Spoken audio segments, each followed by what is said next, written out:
Boleh bukan ibadat? Ibadat.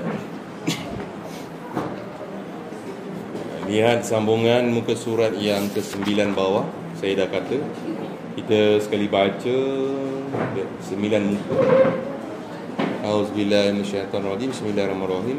Alhamdulillahirabbil alamin wassalatu wassalamu ala Muhammadin asyrafil anbiya'i wal mursalin wa ala alihi washabihi ajmain. Tajuk kita hari ni udhiyah, korban, masuk bahagian hukum-hukum. Yang lalu, yang lepas, cara memilih binatang. Macam mana nak pilih binatang, dah belajar pun. Tak payahlah saya ulang, dah saya tulis kali ni. Ini bawah tajuk daging korban. Siapa yang sunat, siapa yang haram, siapa yang wajib.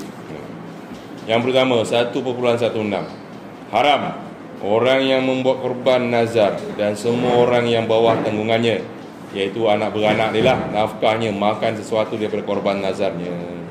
Ceritanya dia kata, kalau saya kalau ataupun dia kata, saya nak buat korban ni, saya nak buat korban ni, saya nak buat ni, dengan sumpah. Nazar ni sumpah. Kalau saya lulus peperiksaan, saya akan mengorbankan seekor kambing. Wajib hukum. Ini sebenarnya orang kedekut. Kalau saya lulus periksa, baru nak korban. Kalau tak lulus, peduli apa aku? Gitu. Nazar ni orang kedekut. Kalau saya lulus periksa, saya nak puasa sunat sehari. Wajib? Wajib puasa. Apa hukum nazar? Nazar tu sebenarnya hukumnya jadi wajib lah. Apa hukum nazar? Bernazar tu boleh, tapi makruh. Pasal apa? Kedekut, pemalas. Kalau saya lulus periksa, saya akan solat sunat zuhur setiap hari selama sebulan. Siapa dia ni? Dia ni pemalas. Kalau lulus baru nak solat, maka Allah Ta'ala ambil kira berat dengan dia. Hukumnya jadi, kau jangan makan daging tersebut. Kau dah nazar, bagi kat orang semua. Nombor 2, wajiblah sedekahkan semuanya dalam keadaan mentah, sehingga kulit-kulit, tanduk-tanduknya semua bagi. Jika yang makan sesuatu daripadanya, wajib kena ganti. Makan daging sikit, kena cari daging lain, bagi kat orang lain. Dia kan korban ni, kita ni korban. Tujuan dia apa? Mendekatkan diri kepada Allah. Korban ni maksud dia apa? Qurba. Bahasa Arab tu. Ini padang kita kan? Qurba. Maksud dia hampir. Saya ada kawan karib. Kawan karib, kawan bahasa Arab ni, kawan rapat. Kurban sama juga, mendekatkan diri kepada Allah. Qurba, qaribun, kurban. Kurab bukan. Kurab penyakit.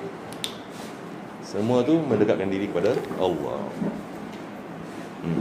Apakah pula hukum makan daging bagi orang yang murtad? Murtad ni maksudnya keluar daripada agama Islam.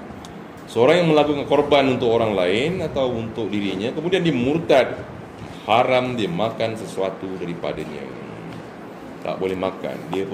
Dia pun memilih sesuatu yang paling tidak baik, iaitu murtad. Apa lagi yang paling baik daripada Islam?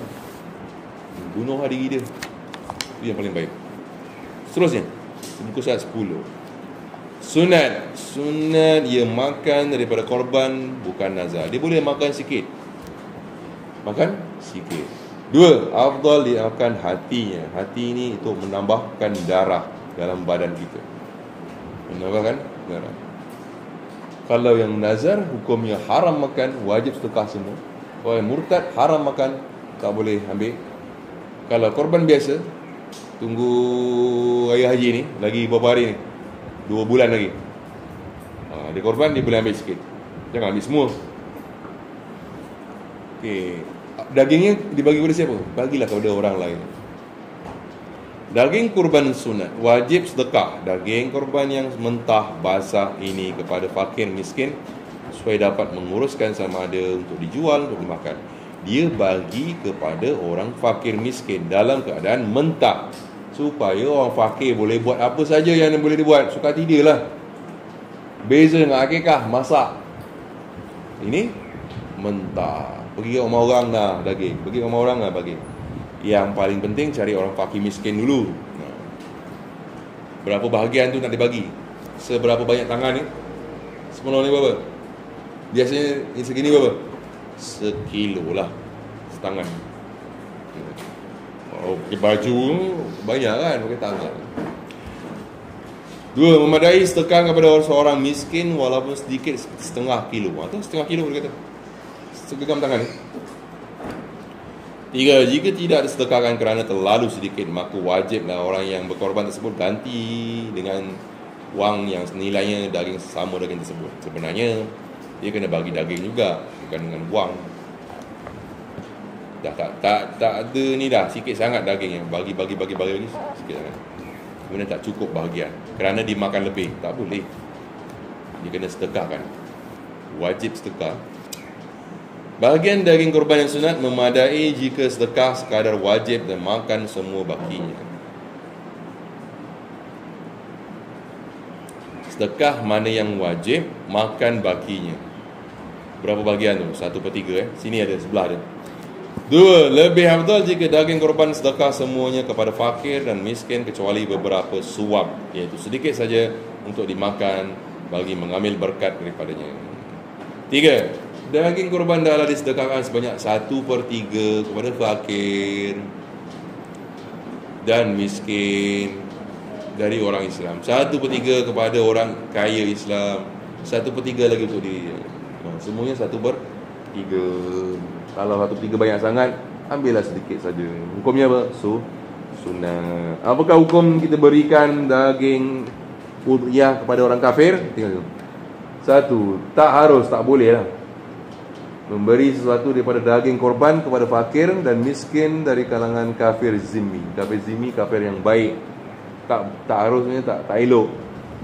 2. Haram ke atas fakir miskin yang mendapat daging korban secara sedekah, atau orang kaya mendapat secara hadiah.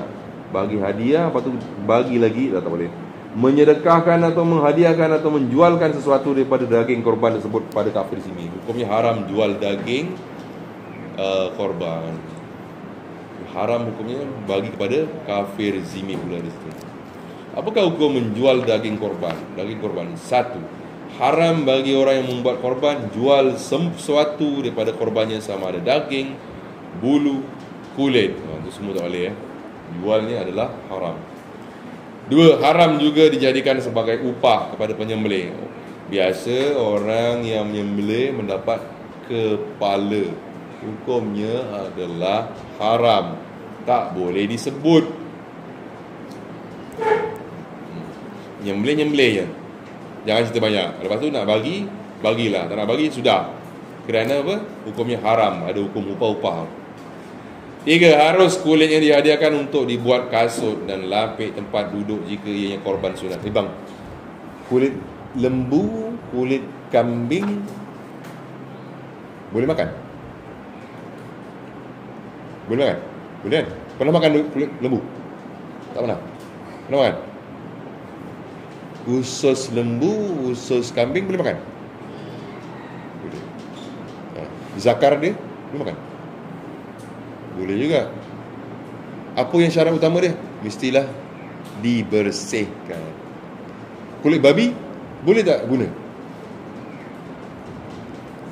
Beza Kulit lembu boleh makan, boleh guna untuk benda-benda.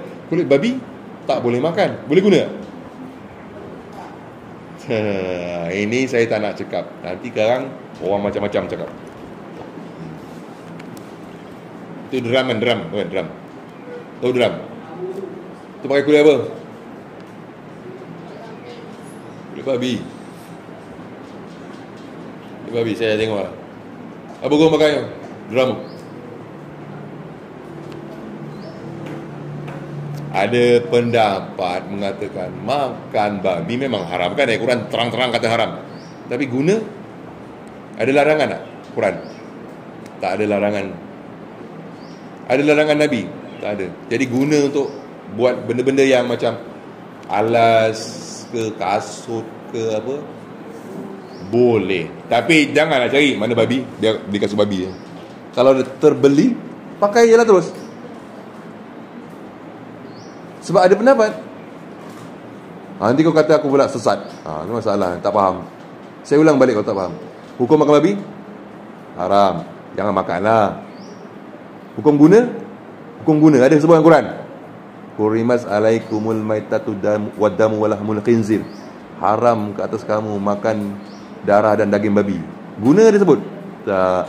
Dalam Quran sebut tak ada. Kalau dia buat kasut, boleh pakai? Kalau elok, janganlah beli. Kalau dah terbeli, pakai je lah.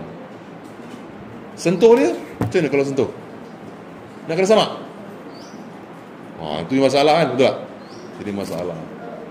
Baik tak payah beli lah. Jadi masalah.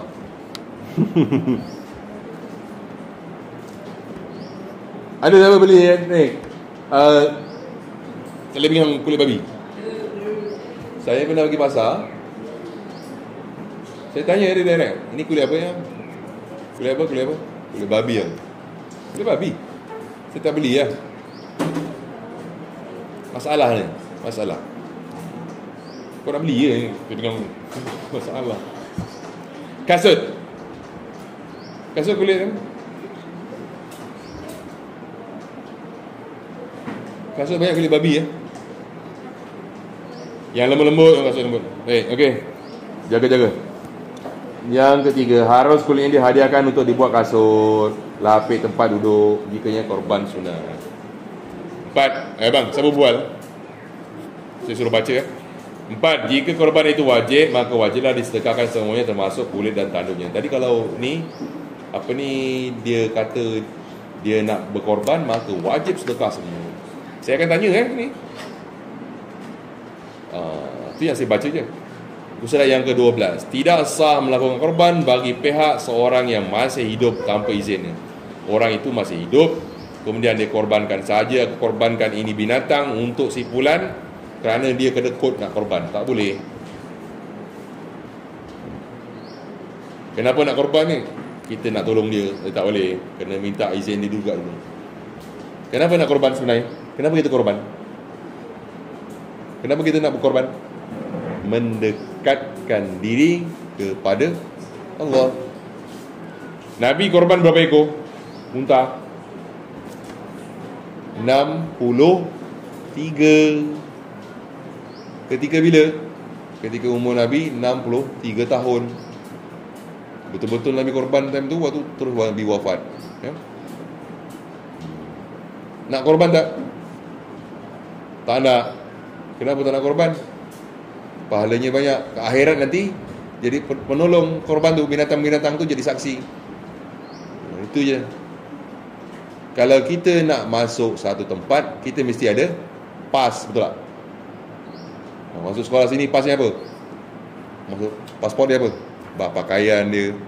Itu yang songkok kena pakai bang. Kena ada pasport dia, kena ada apa semua. Kena bagi kat pengenalan, kena apa? Nak masuk syurga? Ini zaman ni nyebuk tak pernah apa, tak pernah buat badat apa semua, korban pun tak pernah. Susah sikit nak masuk. Kan banyak soalan. Dia menolong, dia sebagai saksi. Jadi buatlah korban. Sekali semua hidup pun okey lah. Kau kedekut. Wali berkorban untuk jagaannya anak dia lah.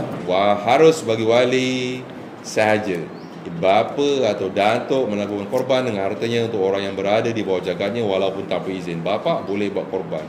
Tak sah korban bagi si mati kecuali diwasiatkan. Tidak sah korban untuk orang yang mati kecuali wasiat semasa hidupnya. Kalau saya mati, awak nak korbankan untuk saya, boleh lah. Itu boleh.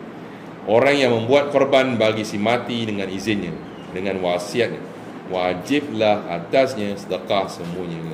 Ini pasal dengan izin, kena sedekah semua. Tak ada bahagian untuk dirinya atau orang yang bawah tanggungannya. Nak masuk pada tajuk akikah. Akikah